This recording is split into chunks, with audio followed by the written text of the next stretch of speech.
हमारे इस channel Ganga cassette को लाल button दबाकर सब्सक्राइब करें व घंटी के निशान का बटन दबाएं ताकि सभी नए वीडियो आप तक तुरंत पहुंचे बिल्कुल मुफ्त।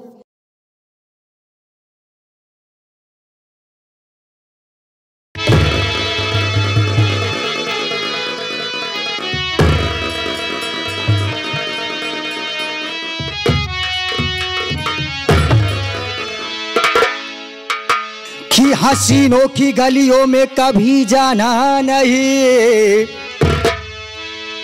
और जहर खा लेना मगर किसी से दिल लगाना नहीं। कि अदा की मोहिनी आज सूरत बिगाड़ देती है और बड़े बड़ों की जरूरत बिगाड़ देती है।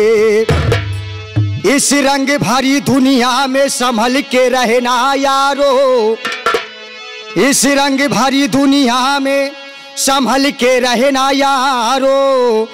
कि क्योंकि कभी कभी शरीफ लोगों को औरत बिगाड़ देती है। कि मुझे पीने का शौक नहीं, पीता हूँ गम भुलाने को।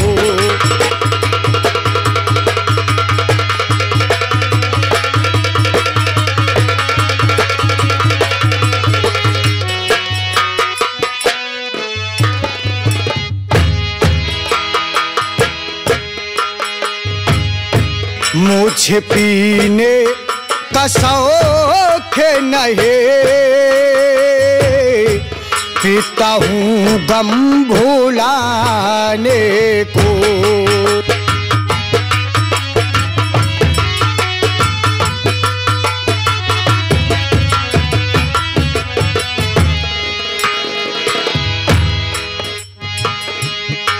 तेरी यादें मिटाने को,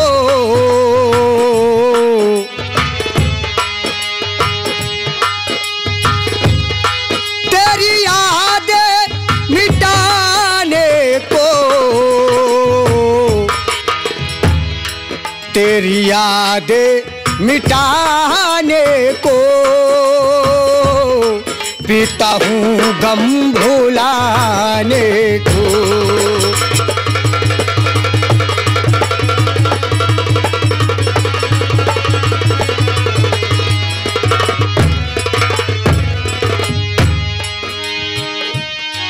लाखों में हजारों में एक तू ना नजर आई।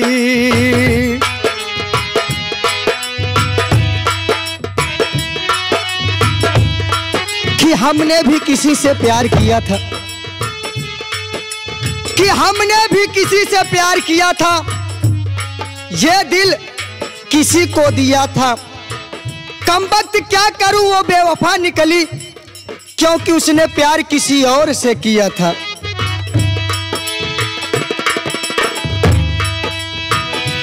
लाखों में हजारों में एक तू ना नजर आई।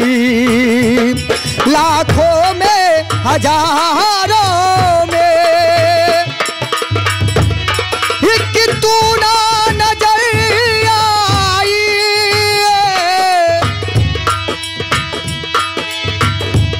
ना कोई खत आया,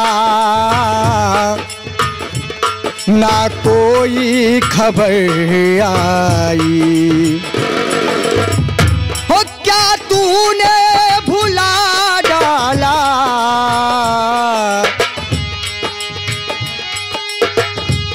क्या तूने भुला डाला, क्या तूने भुला डाला अपने इस दीवाने मुझे पीने का शौक नहीं।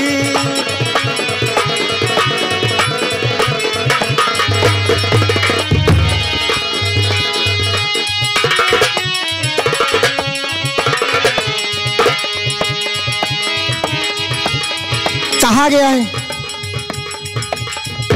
कि मोहब्बत के सफर में इश्क सिखाए जाते हैं, मोहब्बत के सफर में इश्क सिखाए जाते हैं, वहां चिराग यहाँ दिल जलाए जाते हैं। कहना है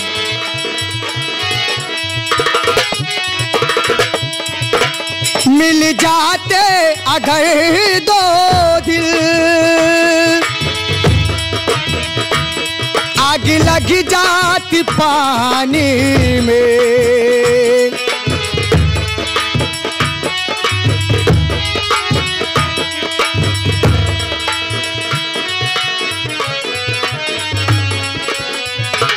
मिल जाते अगर दो दिल,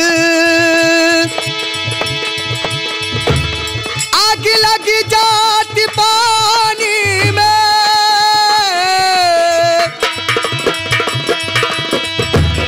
बचपन की ये दोस्ती बीत जाती जवानी में। हो क्या तूने भुला डाला,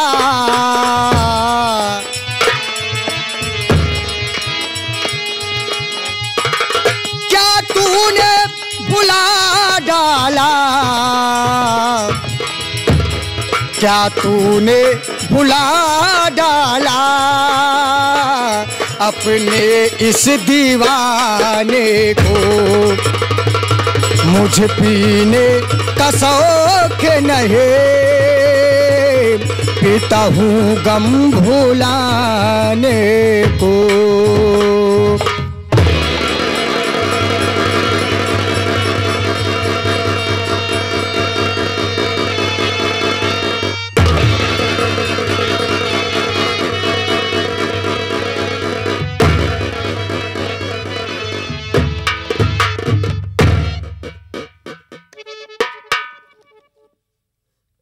अरे भैया, आप आखिर जब देखो शराब शराब शराब, आखिर भैया उठो ना। हो भैया, भैया अरे खड़े हो जाओ भाई। बोले नहीं आवता है। अरे भैया, आप क्यों इतना पी लेते हैं कि चुल्लू में उल्लू हो जाते हैं और सब कुछ भूल जाते हैं। भैया क्या बात है? आज आपको देखा कि ना आप ब्रश किए, ना मंजन किए, ना कुछ किए। आप उठाए बाटल, ना तो पानी मिलाए ना कुछ नहीं, बस वैसे ही खींचने लगे गट गट गट गट गट गट गट गट। मान के चलो खुदा ना खासा शराब खराब कर देगी, मर जाओगे एक दिन। मैं तुमको देखूंगा नहीं तो मैं कैसे जीऊंगा भैया। लेकिन भैया आज आपसे मैं कुछ पूछना चाहता हूं भैया। पूछो, क्या पूछना चाहते हो? भैया मैं यही पूछना चाहता हूं कि आज ये दोस्त नहीं भैया, बल्कि अपना छोटा भाई से समझना भैया। भैया ये आपका हाथ अपने सिर पे रख के भैया क्या कहने जा रहा हूं, क्या कहने नहीं जा रहा हूं, ये तो आपको पता नहीं होगा। लेकिन सोच समझ लेना भैया, एक छोटा भाई होने के नाते मैं आपको समझाने जा रहा हूं भैया कि आपको मेरी कसम है भैया कि आप शराब क्यों पीते हो भैया, चोरी क्यों करते हो भैया, दूसरों की पॉकेट क्यों मारते हो भैया।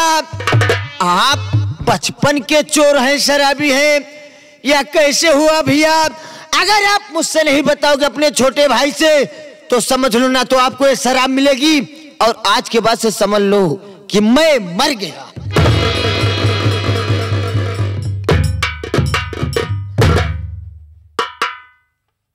लौकुश, हाँ भैया। तू जानना चाहता है ना रे कि तेरा दोस्त शराब क्यों पीता है? हाँ भैया। और चोरी क्यों करता है? हाँ। लौकुश, ये तेरा दोस्त खुशी खुशी शराब नहीं पीता रे। तो भैया बात ना तो अपनी मर्जी से दारू पीता है। अरे लौकुश, हाँ हाँ, कभी मेरा भी हंसता खेलता परिवार था रे। ये क्या कह रहे हो भैया? हाँ लौकुश। फिर क्या हुआ? अरे मेरे माता थे, हाँ हाँ, मेरी माँ थी, मेरे पिताजी थे। न जाने किसकी नजर मेरे परिवार पर लगी लौकुश। आज मैं तुझसे बता रहा हूँ, अगर तू जानना चाहता है हाँ भैया, तो सुन मेरी बात। बताइए। लौकुश, मेरे दरवाजे पे एक जमींदार आया लौकुश। अच्छा, यह उस समय की बात है, हाँ हाँ, जिस समय मैं 7 वर्ष का था लौकुश। आप बहुत छोटे थे। जी हाँ, बहुत अच्छे। मेरे दरवाजे पे एक जमींदार आया। हाँ भैया। और मेरे पिताजी उस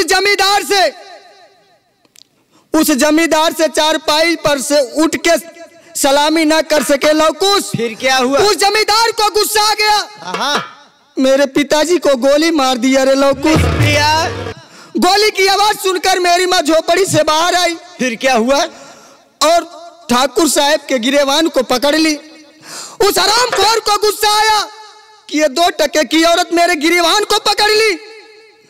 उस ठाकुर को गुस्सा आया लौकुश। फिर क्या हुआ? मेरी माँ का बाल पकड़ा और धक्का दिया। मेरी माँ दीवार में लड़ी। वो भी इस दुनिया को छोड़कर उस दुनिया में चली गई रे लौकुश। बहुत ही खतरनाक काम किया हरामखोर ने। मैं गांव में खेलने गया था बच्चों के साथ। फिर क्या हुआ भैया? एक बच्चा जाके मुझे बताया, हाँ, अरे पवन, तू यहाँ पे खेल रहा है, अपने दरवाजे पे जाके देख, तेरे दरवाजे पे क्या हो रहा है। मैं वहां से दौड़ते हुए आया लौकुश। जब अपने माता पिता की हालत को देखा तो मुझे गुस्सा आ गया। हाँ, लौकुश, उठाया इतना बड़ा पत्थर, हाँ भैया, और उस हरामखोर के सर पर मारा। उसके सर से खून बहने लगा लौकुश। फिर क्या हुआ भैया? मैं वहां से भाग निकला। हाँ, मैं ये सोचा कि अगर इस हरामखोर के हाथों में पड़ूंगा तो मैं भी मारा जाऊंगा। लौकुश, मैं वहां से भाग निकला और वो हरामखोर मेरा पीछा कर लिया। फिर मैं भागता रहा, वो मेरा पीछा करता रहा लौकुश। हाँ, काफी दूर तक पीछा किया। उसके बाद लौकुश, एक बहुत बड़ी पहाड़ी थी रे, बहुत ऊंची पहाड़ी थी। उस पहाड़ी पर मैं पहुंचा तो वहां से रास्ता खत्म था रे लौकुश। फिर हुआ क्या भैया? अगर वापस आता हूँ उस जमींदार के हाथों से मारा जाता हूँ। सही कह रहे हो। और उसके आगे जाता हूँ हाँ, तो मौत को अपने आप खुद खुशी करना होता है लौकुश। सही कह रहे हो। उसके बाद लौकुश, मैं अपने मन में यह सोचा कि हरामखोर के हाथों से मरने से बेहतर है कि अपनी जान मैं खुद गंवा दूं। क्या बात लौकुश, हाँ भैया, मैं उसी पहाड़ी से कूद गया। फिर क्या हुआ? और वो हरामखोर सोचा कि ये बच्चा मर गया। लेकिन कहा गया है लौकुश कि जाको राख के साइया, मार सके ना कोई, बाल न बाका कर सके जो जग बैरी हो। लौकुश, हाँ भैया, मैं बच गया। जब अपने आप को होश में पाया तो बिल्कुल अकेला पाया। अकेले, ना तो कोई आगे ना तो कोई पीछे। हाँ भैया। लौकुश भूख प्यास से व्याकुल काफी दूर गया, लेकिन कोई गांव कोई बस्ती दिखाई नहीं दी। फिर क्या हुआ? और आगे गया लौकुश तो एक छोटा सा गांव दिखाई दिया। अच्छा, वहां पे गया, भैया बाबू से लोगों से कहने लगा कि बाबूजी मैं भूखा हूं, अगर हो सके तो मुझे 2 वक्त की रोटी खिला दो। लेकिन लौकुश, मुझे किसी ने नहीं खिलाया। यहाँ तक कि काम वालों के यहाँ गया कि बाबूजी मुझे काम पे रख लीजिए, मुझे कुछ नहीं चाहिए, दिन भर काम करूंगा, शाम को 2 वक्त की रोटी खिला देना। सही रहे हो। लेकिन लौकुश, मुझे कोई काम पर भी नहीं रखा रे। मेरे मन में विचार आया कि मांगने से अच्छा है कि छीन ले। मांगने से अच्छा है कि छीन ले। उसी दिन से लौकुश, मैं छोटी छोटी चोरियां करना चालू कर दिया। और जब छोटी छोटी चोरियां करना चालू कर दिया फिर तो मेरे पास पैसा आने लगा, आमदनी होने लगी। जी हाँ लौकुश, जब पैसा आने लगा उसी दौरान मेरी एक छोटी सी आदत खराब हो गई लौकुश। वो कौन सी? यही शराब पीने वाली लौकुश। शराबी बन गए उसी दिन से? जी हाँ लौकुश, लेकिन इतना ही नहीं। हाँ, अरे मेरी बहन एक आशा भी थी रे, जो 5 साल की थी लवकुश। अच्छा भैया, वो भी मेरे साथ थी। मैं तो वहां से भाग निकला रे लवकुश, लेकिन मेरी बहन किस हालात में होगी ये मुझे नहीं मालूम है। मैं तो यही दुआ करूंगा भगवान से कि अगर मेरी बहन इस दुनिया में अगर है तो किसी न किसी दिन ऊपर वाले मुझे मेरी बहन से जरूर मिला देना। लवकुश। हाँ भैया। उस हरामखोर का चेहरा जिस दिन मेरे सामने आएगा, हाँ हाँ, ये मेरी आंखें उसे पहचानने में धोखा नहीं खाएंगी। बहुत अच्छी बात। लवकुश। हाँ भैया। मैं तुमसे सारी बात बता दिया, अब दे दे मुझे शराब, क्योंकि बस इतनी ही शराब बची है और मेरे पास पैसा भी नहीं है। दे दे, उसके बाद चल यहाँ से चलते हैं, कहीं न कहीं चोरी करते हैं। हाँ। अगर चोरी नहीं करेंगे तो शाम को भोजन नसीब नहीं होगा। दरगो कम हो गया है। हाँ लवकुश। भैया दूंगा तो शराब, लेकिन थोड़ी कम पिया करो, क्योंकि आप नशे में इतना हो जाते हो कि गिर जाते हो। तुम्हें छिदाते छिदाते मैं खुद ही खत्म हो जाऊंगा। ये लो पकड़ो, थोड़ा कम पीना, नशे में इतने हैं, गंध मार रहे हैं बहुत तगड़ा। चलो लवकुश। चलिए। हाँ चला, हमारे पैसा नहीं आए पान सान खाई का। कि जो अपने थे अपनों से दूर हो गए, क्या बात है। और ख्वाब मेरे तो जो वो चकनाचूर हो गए। बहुत अच्छे। कि हम थे वफादार, ये वफा में ये सिला मिला, वो बेवफा हो के भी दुनिया में मशहूर हो गए। क्या बात है। खिला पिला दे साकिया। कैसे भैया। ला पिला दे साकिया, पैमाना पे माने के बाद ला पिला दे।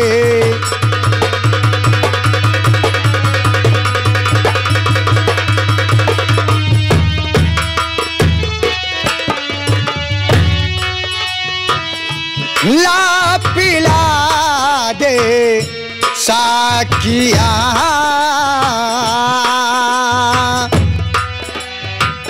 ला पिला दे साकिया, पैमाना पे माने के बाद ला पिला दे।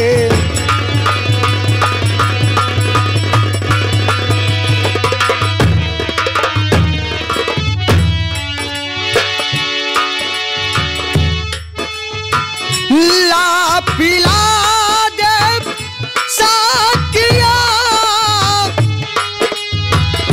पैमाना पे माने के बाद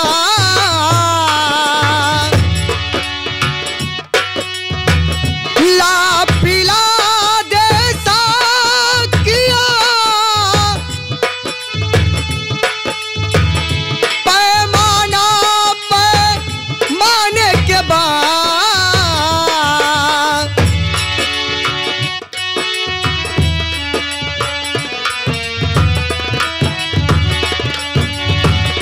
बात मतलब की करूँगा। बात मतलब की करूँगा। क्या बात है भैया। बात मतलब की करूँगा, होश में आने के बाद। चलो चलते हैं, चोरी करेंगे।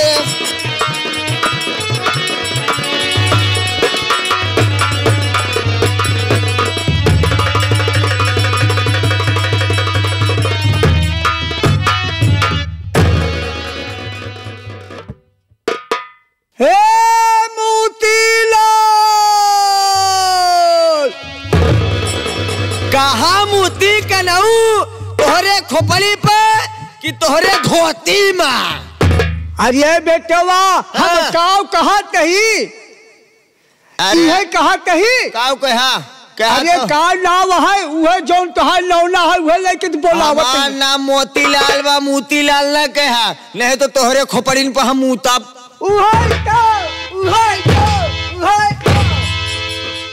हाँ बेटवा सही कहा। हाँ कहा कही बेटवा। हाँ। एका जनबे कर था। हाँ काका कि हम कितना बड़ा मनई यही, बहुत बड़ा मनई यहाँ। हे भैया बेटवा। हाँ काका कहा कही। हाँ काका। इनका शक तनिक बताई दिया। हाँ। कि हम कितना बड़ा मनई यही। देखा काका। हाँ। आज तक जैसे सब दिन का मान सम्मान बना बा, बूढ़ पुरानिया है तोहार नाम ना ले चाहिए तो अपन नाम ए भैया बाबू लोग के सामने हमारे गंगा कैसेट के प्रेमी लोग जितने हैं सबको अपना नाम पता बता दीजिए काका, और हमको परेशान मत करिए, नहीं तुम्हारा अखिया फोटो बैठी हम। यानी तू हमारा नाम नहीं लेवा चाहता? नहीं काका। तो ठीक है। हाँ। हम बतावत नहीं। बताई दिया भैया हरे। ओहो। हम अहमदाबाद का रहने वाला ही, जिला अहमदाबाद, अमरपुर ग्राम सभा बा, और हमारा नाम है गिरधारी लाल सेठ। और हम भैया बहुत बड़ा मनई है। हमारे पास 2 फैक्ट्री चलती है कपड़ा का। 2 फैक्ट्री चलती है कपड़ा के। हाँ। और भैया हरे यानी कोनो चीज के कमी ना, हर चीज से अचल बिचल ही। हाँ हाँ। लेकिन बेटवा। हाँ काका। एक कई चीज के कमी है। कौन बात ब्या बेटवा। हाँ। एक जनबे का था। हाँ काका। कि सब कुछ हजा है। हाँ। लेकिन हमारे एक ही संतान ना आया है बेटवा। सही कहे काका। भगवान के दुआ से ओ। एक ही औलाद नहीं ना। हाँ।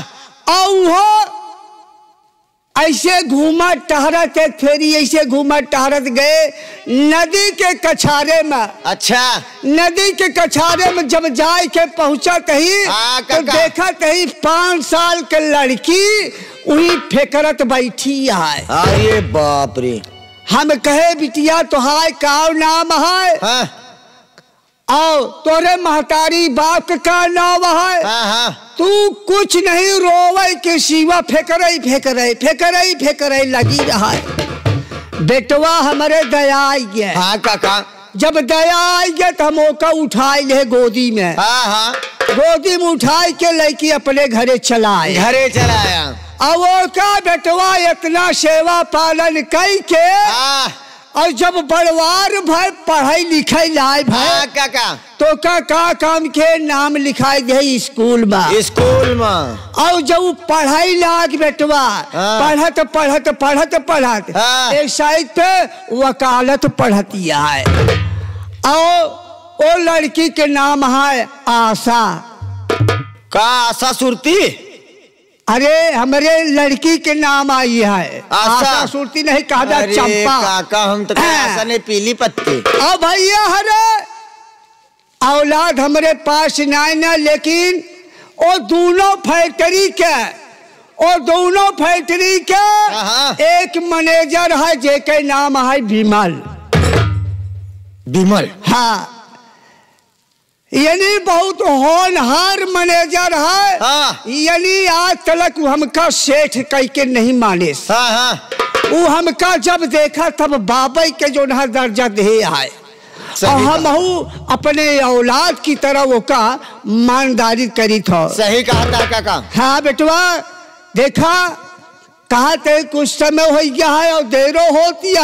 हाँ। और हम सोचते कि आवे के समय होगी यह बिटिया का। हाँ। आओ लेकिन चलते आराम करब। हाँ। और आराम करत कह के खिल लहरा दे दे। हाँ दे दे लहरा।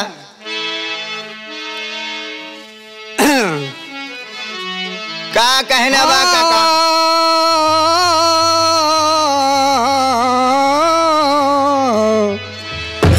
अरे कब कहे तो बिगड़ी बनाया हो।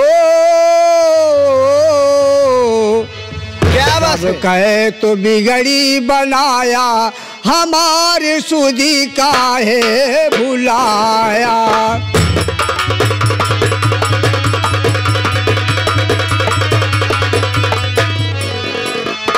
सब कहे तो बिगड़ी बनाया। अरे काका सब कहे तो बिगड़ी बनाया हमारे सुधी।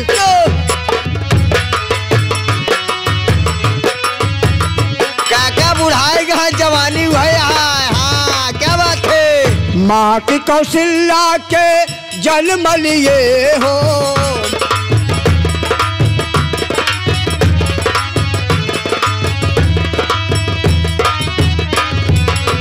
माँ की कौशल्या के जन्म लिए हो। क्या बात।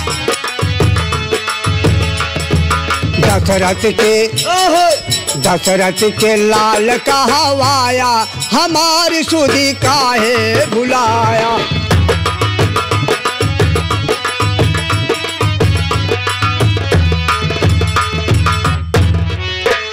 हे पापी के जन्म में केवटा बेटौना,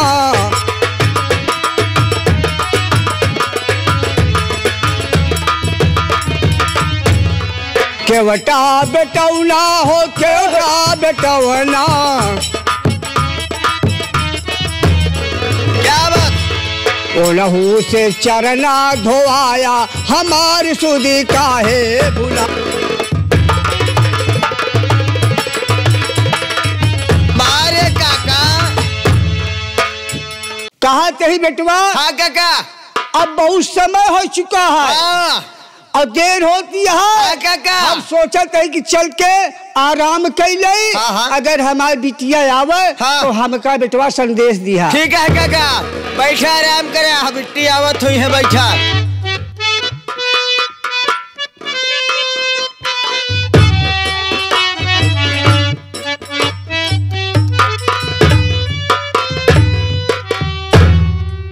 और भैया लौकुश ठीक ठाक हो। बस एकदम ठीक ठाक है। अपन बताओ बिट्टू तोहार का हाल बा। अपना भी बढ़िया है। बढ़िया बा। बस कॉलेज से पढ़ के आ रही हूँ। हाँ भूख बहुत जोरों से लगी है। भूख लगी है। सेहत बनावत चली जाती है तब वो भूख लग जाती है। कहाँ सेहत बन रही है भैया। सेठ के घरे को ही के तोहार समझ ले सेहत न बनी तो बेकार में काजू बादाम छुहारा मुनक्का जौन जौन खा लेती है कुछ भी न करे। जब मुझे वो पसंद ही नहीं है तो खाने से जौन जौन ब्रेड आ जाता है कुछ भी न करा। यह तेरा ब्रेड खाबू कई दिन चलबू। ये बताइए कि घर में पिताजी हैं? अरे बैठे हुए पिताजी। आइए मिलवा देता हूँ आपको। चलिए आ जाइए मेरे साथ आइए। ये पिताजी बैठे हैं मिल लीजिए पिताजी से। पिताजी मेरी बात सुनिए।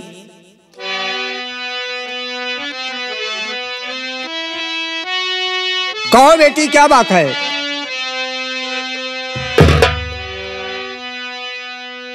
पिताजी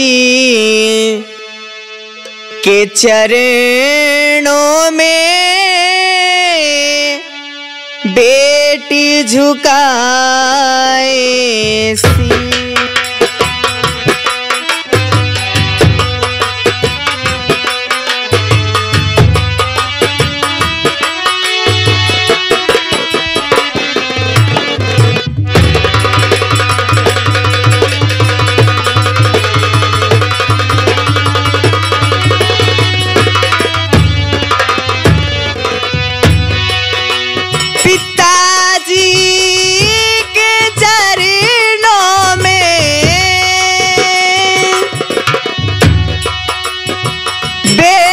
झुकाए सी।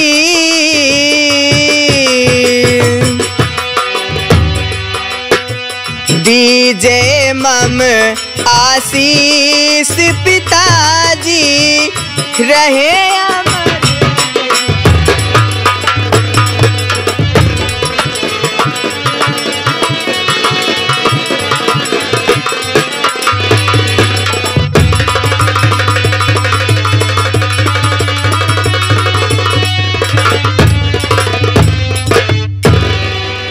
अरे जुग जुग बेटी तुम जियो सदा रहो खुशहाल।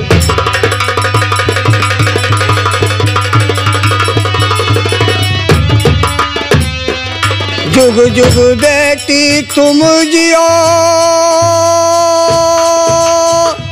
सदा रहो खुशहाल, और फूलो फलो खूब प्रेम से जुग जुग जियो लाल।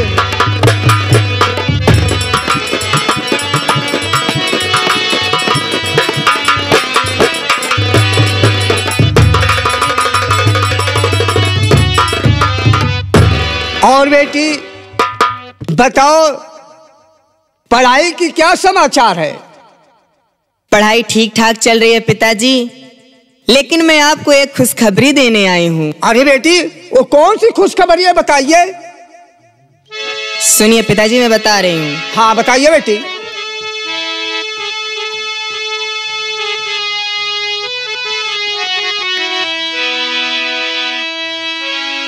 करके वकालत की परीक्षा है पिताजी, देने खुशखबरी मैं आपके पास हूँ।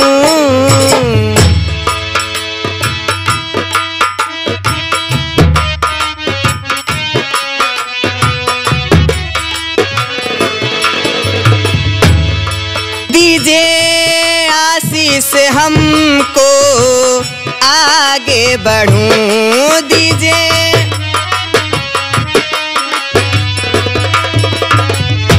हो, दीजिए आशीष हमको आगे बढ़ूं, नाम रोशन में जग में तुम्हारा करूं, दीजिए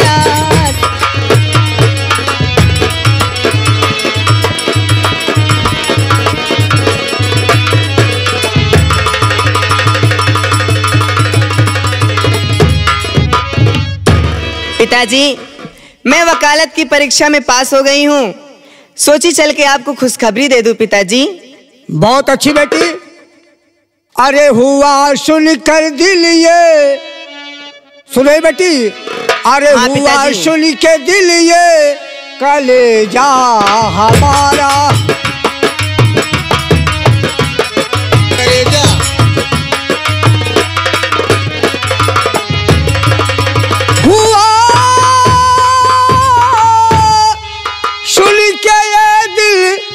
कलेजा हमारा, और मेरी माँ है पारा, मेरी माँ है पारा।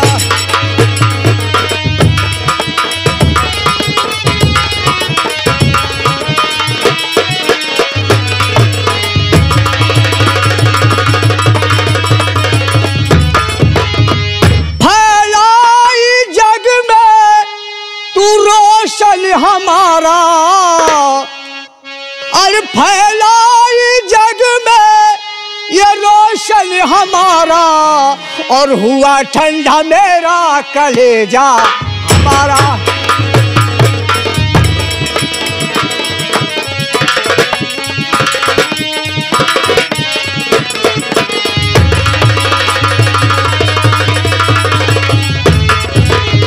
अरे वाह रे बेटी वाह, तूने आज इस बुढ़ापे की शान मर्यादा शान शौकत बढ़ा दिया।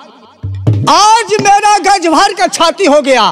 वाह रे बेटी वाह, इस वक्त इतना खुशी मिली, अत्यंत खुशी मिली। बहुत खुशी की बात बा। हाँ बेटा, लेकिन इसी वक्त इस खुशी में हमारे मैनेजर विमल को बुलाया जाए। ठीक है ठीक है।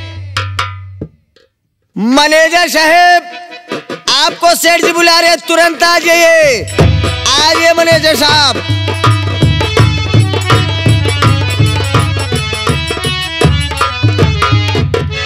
नमस्कार मैनेजर साहब। नमस्कार, ये बताओ हाँ, किस लिए याद किए? हम नहीं याद किए, सेठ जी बुलवाए हैं। सेठ जी? सेठ जी? हाँ। ऐसी बात है तो चलिए, आइए मेरे साथ। ये सेठ जी बैठे हैं, बात कर लीजिए, मिल लीजिए।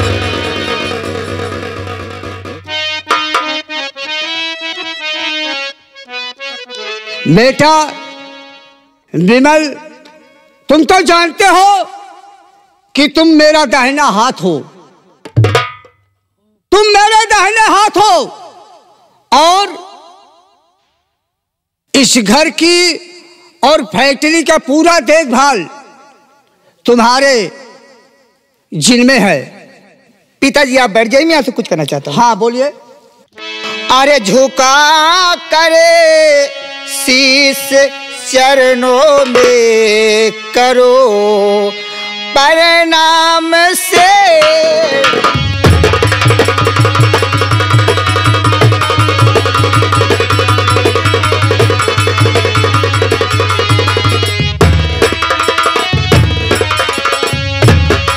झुका करे शीश चरणों में करो प्रणाम से ठजे,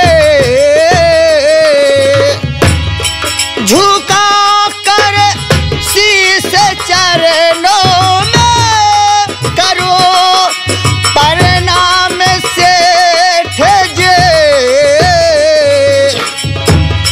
बुलाए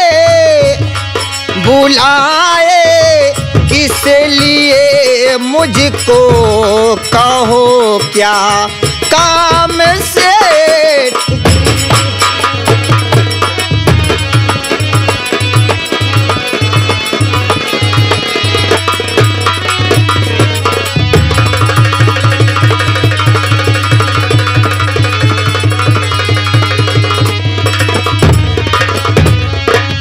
आखिर क्या बात है सेठ जी जो आज मुझे याद किए? सुनो मैं बता रहा हूं। बुलाया इसलिए बेटा, सुन रहे हो?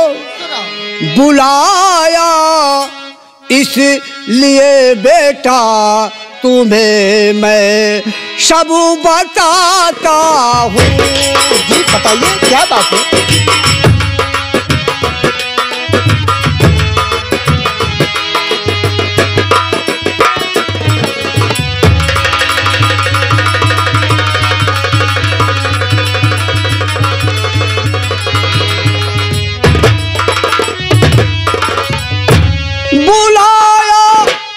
हूँ तुम्हें बेटा, तुम्हें सब कुछ बताता हूँ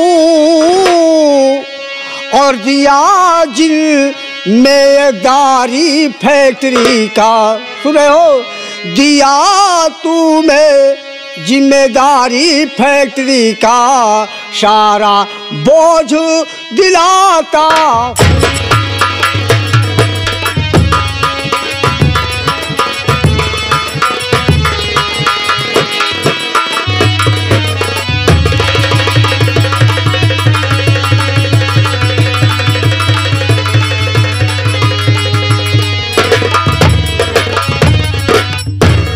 बेटा आज से सारी जिम्मेदारी उस फैक्ट्री का और घर का तुम्हारे ऊपर सौंप रहा हूँ, क्योंकि बेटा मेरा स्थिति दिन पे दिन बिगड़ती जा रही है बेटा, और मैं चाहता हूँ कि तुम नौकर की तरह, मैं तुम्हें बिल्कुल नहीं समझता बेटा, मैं तुम्हें अपना औलाद की तरह समझता हूँ बेटा। अच्छी बात है। और मैं सारी संपदा का मालिक तुम्हें बना रहा हूँ बेटा। अच्छी बात है पिताजी। लवकुश। हाँ सर जी। लवकुश देखिए, कहाँ है? घर के अंदर। हाँ। महल में। हाँ। यानी 517 नंबर में। हाँ। जाकर के वहां बैग में रुपए से भरा हुआ है। अरे। और वो रुपए हाँ। ला करके हमारे बेटे बिमल को दे दो, और बेटा बिमल उस पैसे को ले जा करके तुम जमा करके तब उसके बाद फैक्ट्री जाना। अच्छी बात है पिताजी। सेठ जी। हाँ। तुरंत लेके आ जाओ पैसा। हाँ बेटा जाओ। ठीक है मैं लेके आ रहा हूँ तुरंत।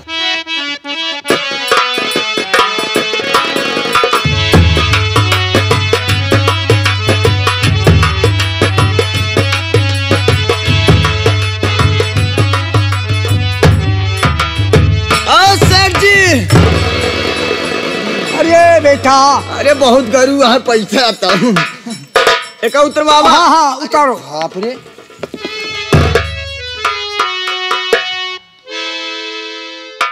बाप रे थक गए। एक तो ऐसा कमरा बताए दे रहे हेरते ही रह गए हम, लेकिन मिल गवा हेर के लेके आएंगे। मिल गया? हाँ काका। तो ठीक है बेटा, ये बैग यानी विमल के हाथ में दे दो और उनसे बोल दो कि जाकर के पैसे जमा कर दें। हम बोल दे। चला ठीक है, हम ही बोल देते ही तोहरे खियंग नौकर है, इतना मान सम्मान रख। ए मैनेजर साहब, आप इसको लेके जाइए, वर्करों को पैसा दे दीजिए इसमें से और बैंक में जमा कर दीजिए। ठीक है? ठीक है, ठीक है, सेठ जी कहना है। ठीक है बाबा। लीजिए, इसमें पैसा ही पैसा है, देखना नहीं तो हाथ सफा करने लगो। लो बेटा। चाय वाय इसमें से चाय वाय पीने के लिए पैसा मत निकालना। ठीक है? ठीक है पिताजी, आप चलिए, आराम कीजिए। हमसे खुला ले लिया अगर जरूरत हो तो।